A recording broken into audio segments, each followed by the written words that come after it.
আসসালামু আলাইকুম। মেন্ডেলি এর ধারাবাহিক টিউটোরিয়ালে আপনাদের সবাইকে স্বাগতম। তো আজকে আমরা মেন্ডেলি আরেকটু কিছু অপশন দেখার চেষ্টা করি।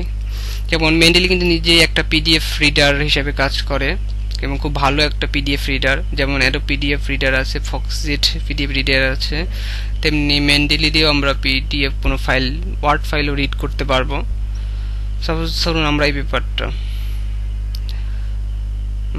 তার আগে কিছু ফাইল, পিডিএফ ফাইল ইনক্লুড করি। সাপোজ এটা এখানে ড্রপ করে আনলাম পেপারগুলো। এই পেপারটা আমরা রিড করতে চাচ্ছি, জাস্ট এখানে ডাবল ক্লিক করব। দেখেন মাই লাইব্রেরি, এটা তার পাশেই পেপারটা ওপেন হয়েছে। ওরা ল্যান্ডেভিটে গিয়ে এই পেপারে কি কি আছে খুব সহজে আমরা রিড করতে পারছি। সাপোজ এই পেপারটা ওপেনই থাক, আমরা আরেকটা পেপার ওপেন করতে যাচ্ছি, জাস্ট এই নিচেরটাই এখানে ডাবল ক্লিক করব। দেখেন একটা পেপার অন আছে, সাথে পাশাপাশি আরেকটা পেপার অন আছে, ওপেন করা আছে, এটা আমরা পড়তে পারবো।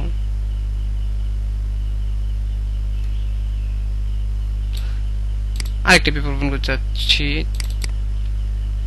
এই তো। তার মানে কি, এটা একটা পিডিএফ রিডার এবং একই সাথে আমরা অনেক পিডিএফ রিডার রিড করতে পারবো।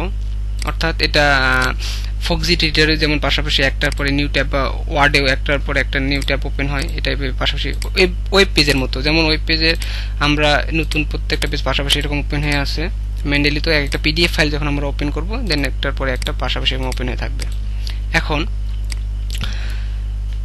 এটা তো মাই লাইব্রেরি, এর আমাদের মেইন অংশ, এর পাশাপাশি পিডিএফ ফাইলগুলো ওপেন করা আছে। এখন এটা একটা পিডিএফ ফাইল, এই পিডিএফ ফাইলে এখানে ডিটেলস হিসেবে আমরা এটা দেখছি যে টাইটেল, অথর, জার্নালের নেম, ইয়ার, ভলিউম এগুলো থাকে, অ্যাবস্ট্রাক্ট। পাশের অংশটা নোটস, যে আমার একটা পেপারে এটা একটা কোনো কিছু ভালো লাগতে পারে, যে আমার এটা অ্যাবস্ট্রাক্টটা খুব ভালো লাগছে, এটা আমি কোনো এক সময় সাইড করতে পারি। তো আমি এখানে আমার এই পেপারটি সম্পর্কে লিখলাম যে আমি এটা 1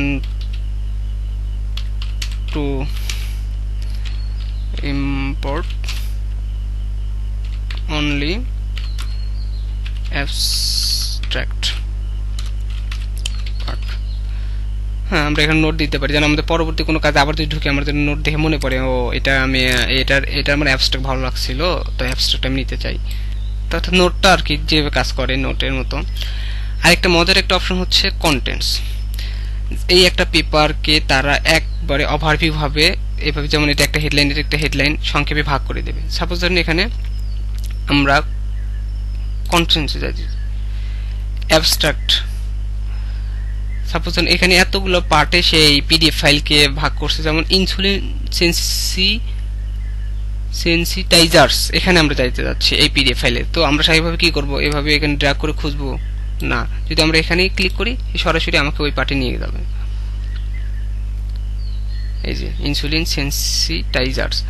এরপরে যদি আমরা বিগোয়া নাইটসে যাইতে চাই, সরাসরি এখানে ক্লিক করব, সে আমাকে বিগোয়া নাইটসে নিয়ে যাবে।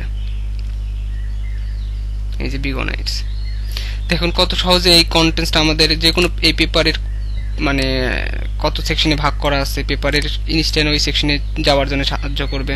যেমন আমি রেফারেন্স, এই পেপারে রেফারেন্স যেতে চাচ্ছি, তাহলে একটা বুদ্ধি আছে কি, যে আমি পেপারে রেফারেন্সে যাইতে চাই, তাহলে কি করবো, এটা আমি ড্র্যাগ করে নিচে আসতে হবে। নিচে আসার পরে এখানে যে রেফারেন্স পাইছি। কিন্তু তা যদি না করে আমরা এই কন্টেন্টস এর অপশনে যাই, গিয়ে এই পেপারের বিভিন্ন অপশন দেখতে পাচ্ছি, রেফারেন্স এখন তো নিচেই থাকে, গেলাম নিচে, এই যে রেফারেন্সেস 400 নম্বর পেজে আছে, রেফারেন্স যদি ক্লিক করি ইনস্ট্যান্ট আমাকে রেফারেন্স সেকশনে নিয়ে যাবে। তো এটা একটা আমার কাছে খুব ভালো একটা, যে প্রত্যেকটা পেপারকেই সে এরকম বিভিন্ন কন্টেন্ট, যেটা যেমন এইটা এই একটা পিডিএফ ফাইল, এটাকে কিন্তু সে কন্টেন্টস নিতে পারছে না, কিন্তু এই পিডিএফ ফাইলটার কন্টেন্টস সে নিতে পারছে। এর একটা কারণ আছে, যেটা কিন্তু অরিজিনাল আসলে একটা পিডিএফ ফাইল, আর এটা কিন্তু আসলে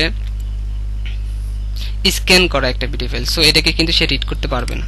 এটা মাথায় থাকতে হবে যে এটা কিন্তু স্ক্যান করা, বই একটা কোন একটা পেপারে সে স্ক্যান করে পিডিএফ আকারে ফরম্যাট করে রাখছে, এই কারণে কিন্তু সেখানে কন্টেন্ট নিতে পারছে না। কিন্তু এটা কিন্তু অরিজিনাল পিডিএফ ফাইল, সো এর কন্টেন্ট কি নিতে পারবে। এটাও কিন্তু একটা স্ক্যান করা পিডিএফ ফাইল, সো এটারও সে কিন্তু কন্টেন্ট নিতে পারবে না। এগুলো মাথায় থাকতে হবে। তো তো আশা করি ডিটেলস, নোটস, কন্টেন্টস এগুলো আপনারা বুঝতে পারছেন, খুব কার্যকর। ডিটেলস তো আমাদের সবসময় লাগবে, এক নজরে পুরোটার ওভারভিউ। আর কন্টেন্টস পেপারের যে কোনো কত ভাগে পার্ট আছে সেগুলোকে ভাগ করে দেওয়া, জিনিসটি সেখানে যাওয়া কাজে লাগবে। যেহেতু এটা একটা পিডিএফ ফাইল, পিডিএফ এর মধ্যে যেমন আমরা কোনো কিছু মার্ক করতে পারি, হাইলাইট করতে পারি। যেমন আমার এই লাইনটা আমার খুব ভালো লাগছে, তো আমি এখানে যে হাইলাইটে ক্লিক করে এটা হাইলাইট করতে পারি। হাইলাইট দিয়ে শুধু এই কালার দিয়ে করতে পারি না, আপনারা এখানে হাইলাইট টেক্সট, রেক্টাঙ্গুলার, তারপরে সিলেক্ট টেক্সট। সিলেক্ট টেক্সট মানে এটা যদি আমি কপি করতে চাই, copy text right button click করলে করতে পারবো। আবার অ্যাড নোট এখানেও করতে পারবো, আবার এখানেও নোট করতে পারবো। যেখানে নোট করলাম, নোটিস ইট হয়ে গেল, সেই যে এটা এখানে নোট। প্লাস আমরা পেপারটা ইজি সহজভাবে যে কোনো অনেক পেপারই দেখবো যে আমরা লাইন টেবিল, অর্থাৎ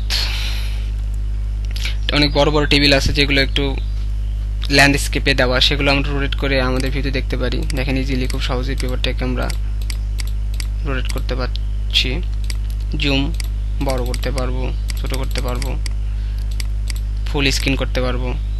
দেখেন আমার সাথে পিডিএফই আছে, বাকি অংশ যেমন মাই লাইব্রেরি যে অপশনটা এখানে নাই, তুলে দিয়ে বড় করতে। এটাকেও আমরা এইভাবে যে এইখানে ক্লিক করেও বড় করতে পারি। দেখেন শুধু পিডিএফ, অনলি পিডিএফ, মানে একবারে যেটা যে পিডিএফ রিডার কেউ মানে এভাবে সন্দেহ করতে পারে, এটা পিডিএফ হিসেবেই চিন্তা করবে। আবার যদি এখানে আমরা এই যে বাটনে ক্লিক করি, এই অপশনটা আবার চলে আসবে। এই পেপারটা আমি শেয়ার করতে পারি, সেন্ড ডকুমেন্ট, অন্য একটা যার মেন্ডেলি আছে অ্যাকাউন্ট তাকেও শেয়ার করতে পারি। একটু স্লো,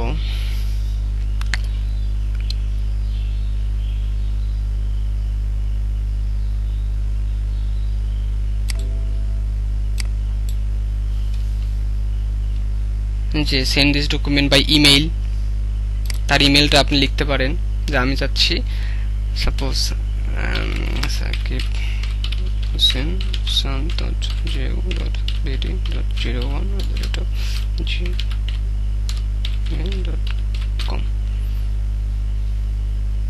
তাকে এটা শেয়ার করতে।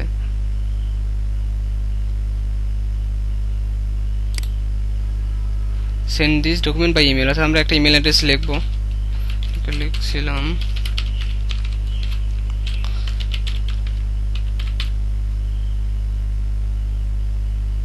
Send highlight and notes attach ফাইলে কোন নোট, তাকে লিখলাম যে এটা পড়ো, এটা খুব ইম্পর্টেন্ট, এটা অ্যাবস্ট্রাক্টটা পড়ো, আমার অর্থাৎ আমার কথা, read only abstract, then send to one person. পাশাপাশি কিন্তু আরো অনেকজনেরও পাঠাইতে পারি আমরা, send to person, should be received by him shortly। তো আমরা এই দেখেন এর মাধ্যমে কোনো কিছু সেন্ড করতে পারছি কত সহজে। নোট অ্যাড পেন সেটা। তো এটা আশা করি যে এটার পিডিএফ হিসেবে রিডার হিসেবে কিভাবে ইউজ করতে পারি এর একটা গুরুত্বপূর্ণ ব্যবহার আমরা দেখে দিলাম। এটা ব্যবহার করলে পাশাপাশি আপনারা কোনো রিডার না ইউজ করলেও চলবে, আমি কেটে দিলাম। তো আজকের টিউটোরিয়াল এই পর্যন্তই, আশা করি আপনারা সবাই বুঝতে পারছেন।